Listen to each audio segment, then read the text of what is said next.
Most beginners waste their first year in the gym, and I want to show you how to change that so you can start like a fighter from day one.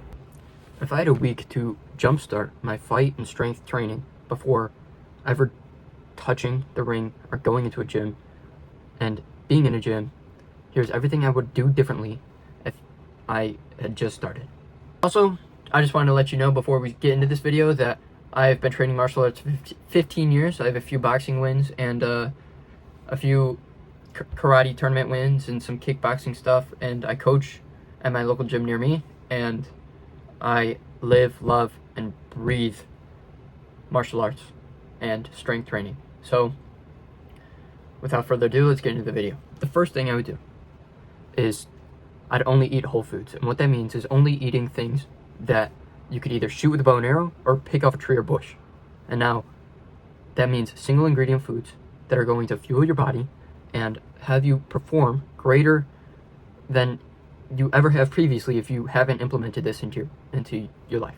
2, no brainer, sleep. Obviously, you've heard 10,000 people tell you about sleep. You already know how important it is. But really, things only change if you want them to change. Like the pain that you have to hit a certain level of pain or desire to change in order to want to change. And so if you don't have that fire burning under your ass that you have to go to bed at 9 o'clock and wake up at 5 the next morning to do what you need to do, to train, to work out, to do whatever, then you're not going to do it. And so lighting the fire under your ass is the thing that's going to help you get to bed earlier, right? So 10 to 6, 9 to 5, whatever. It should be at least 8 hours. 11 to 7, I'd say 11 o'clock is a little bit too late, but who am I to tell you what time to go to bed, right? Just make sure you're getting your sleep in. You know what that means is a cold room, or like how to optimize that.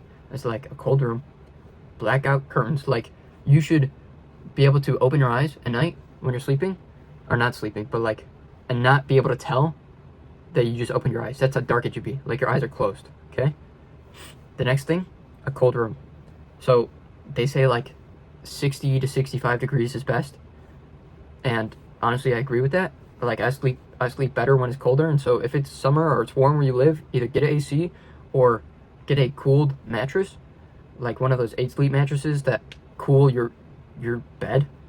Like that is absolutely phenomenal. I don't have one, but I wish I did, because like, not only are you saving energy from not trying to cool the rest of your house down, only one spot where you are, but 2, you're gonna sleep so much better if you have a cold environment to be in as a man. Okay? Number 3, diet isn't just what you eat. And what I mean by that is diet is everything you consume, what you watch, the environment you're in, the frequencies and vibrations that you're attracting, you're absorbing, right? It's the thoughts that you let yourself think in your head, the conversations you have. Like there's so many things that go into diet that aren't just the things you eat. So you have to be mindful of these things in order to change them, right? You already know the things that you have to do to improve yourself. It's just you have to have that fire lit under your ass in order to do it, right? If you want to improve. Okay, so now let's get into some tactical stuff. Some things that I literally wish I wish I started doing as soon as I started getting into the gym, okay? So the first one for this is running at least twice a week. 2 to 3 times a week. Now, what that means is like either sprint workouts, 2 to 3 mile endurance workouts. You need your cardiovascular capabilities to be great, because the greater that is, the longer you are going to be able to last when you're in like fight mode, right? And when you're training, the longer you're able to last, the more you can learn, right? So if you can only last 30 minutes in the ring, not 30 minutes in the ring, 30 minutes in the gym working out, then you're going to have you're less likely to be able to learn throughout all of that, right? So that's kind of what I mean by this. So, most people, they don't run. And I heard this statistic that says after 35, only like 3% of people ever sprint again. And so that shows volumes as to like what we're doing in society. However, sprinting and running, I'd incorporate 2 into your workout. So 1 workout should just be like a sprint session, hill sprints, regular sprints. Do 10, 15 sprints. 10 gets pretty hard if you're doing hill sprints. 15, there's this this thing. It's like you find a soccer court, or a large field, and you sprint the long sides and you jog the short sides, and you sprint the long sides, jog the short sides, over and over and over in that rectangle. So you sprint the longer side and then you jog the shorter side, and that simulates the fighting energy systems that you're going to be using, because you're engaging hard for 15-30 seconds, and then you're taking a break for 20 seconds, and then you're back in, and then you're back off, and then you're back in, and then you're back off. And so if you do 6, 8, 10 of those once a week, your energy is going to be greater and your cardiovascular system is going to improve. Okay? And then a 2 to 3 mile jog, run, whatever. So the thing about running is it's not just about building up that cardiovascular endurance, It's about the mental discipline and toughness that it takes to continue going. Sometimes running can be fun. And if you've never really had a good run before, then you won't know what I'm talking about. But those who have had a good run, it's ecstatic. You're on top of the world. You feel good. You're sprinting. Everything feels beautiful. You're happy. But when it sucks, that is when you're growing so much. And it's not just in running, but just in life in general. You know that. The more uncomfortable you are, the more you're growing. And so, as a fighter, whatever martial art you're trying to pursue, this is going to be the thing that gives you that mental edge and mental clarity when you're working out, or when you're in that stressful situation, or the ring when you're about to fight. It's going to give you that mental edge to keep pushing when your other opponent can't. Okay, so that was the first thing, running. Okay, I would implement a sprinting and jogging routine into your weekly routine. 2, strength training.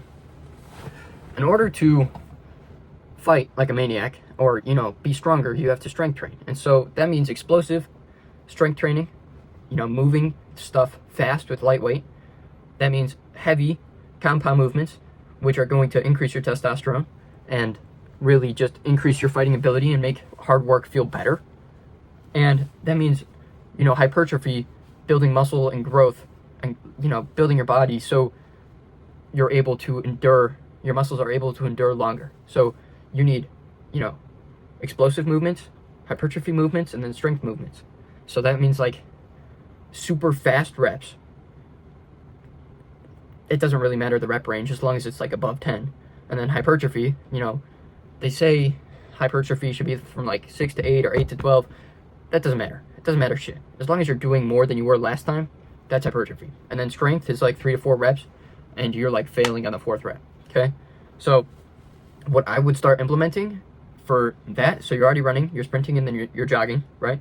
And then I would do 1 explosive day, 1 strength day, and 1 hypertrophy day per week.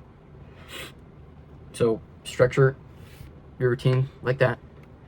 And I'll make a separate video on how to structure a routine. And actually, here's what I'll do. I'll create a PDF, and it'll be in the link in this description below on everything I've spoken about. And so if you want that, just check the link in the description. And I think now's a good time to talk about my community. So I am the founder of Warriors Collective, which is a all-in-one fighter's blueprint. I teach boxing, kickboxing, wrestling, jiu-jitsu, strength training, and nutrition, and just philosophy stuff, mindset stuff like this that you see often.